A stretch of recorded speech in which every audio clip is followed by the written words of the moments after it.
Hello people, I'm DKD6 and welcome to the video. We finally have a new intro. Oh my god. I spent way too many hours on it. It was 8 hours for a 10-second intro, but I think it was worth it. Do you like it? Let me know in the comments below. Anyways, today's video, I'll be discussing the coming next generation of console hardware from Microsoft and Sony and how the Xbox seems to be in direct competition with Google's Stadia and Amazon's Luna platforms. Interesting topic. Firstly though, I want to take a look at current subscription models in the TV and film industry, namely Netflix. The reason for this is quite obvious, but will become more clear as we progress through the video. Netflix has become a giant within its industry, boasting a valuation of over $125 billion. This alone is proof enough of content distributed to consumers via a subscription model.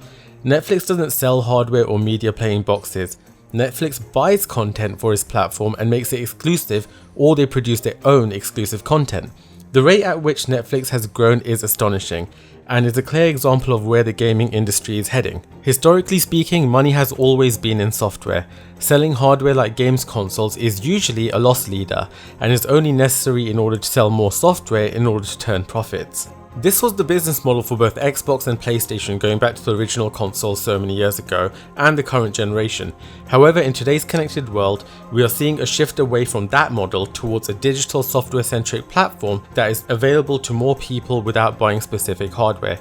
Again, look at Netflix, it works on almost everything, and I believe that this is the goal for the coming generation of games, and more specifically games on the Xbox platform. Sure, you can buy an Xbox Series console and have an amazing experience as that hardware is bespoke for the games you want to play. However, as you have seen in recent months, Xbox Game Pass is now available to millions of gamers via Android devices and PCs. The subscription model works for the TV and film industry, this is a proven fact, so why wouldn't it also make sense for the gaming industry, which is gigantic in comparison? It's a no-brainer. Microsoft can clearly see that this is the case, and like I mentioned earlier, Google has launched its own streaming platform Stadia, and in the last week or so Amazon has unveiled its game streaming platform called Luna.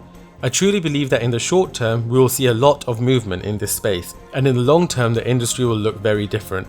I mean, look at the players here, it's Google, Amazon and Microsoft. All three of them are absolutely massive. I don't think Microsoft bought ZeniMax and all these new studios because they are battling Sony. I think they bought them in preparation for the war against Google and Amazon. The fatal three-way war between these giants is looming, and Microsoft is clearly preparing for what's coming. I think Sony doesn't have a horse in this race, mainly because A, they don't have their own cloud platform like Microsoft's Azure and Amazon's AWS, and B, because they simply don't have the funds to compete. Is PlayStation a huge brand? Yes. But on its own in terms of cold hard cash reserves and the ability to make big purchases, it is tiny.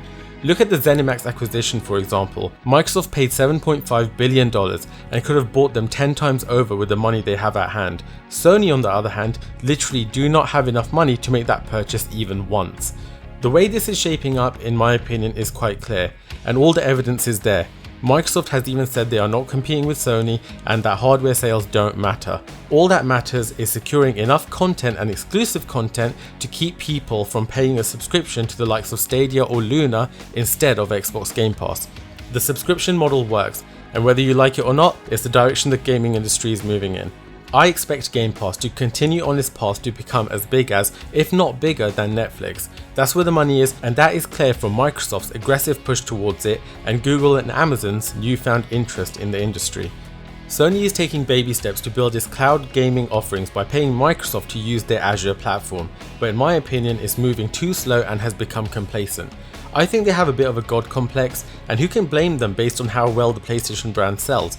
However, I do think they are in for a bit of a rude awakening in the coming 1 to 4 years, when they will be even further behind in the race to become the preferred place for gaming in the cloud. Xbox Game Pass is already huge, and continues to grow at an amazing rate. Microsoft's bet on the cloud is starting to pay off, and at this rate it will pay off big in the future, especially as their platform Azure is the second biggest in the world, only being beaten by Amazon's AWS.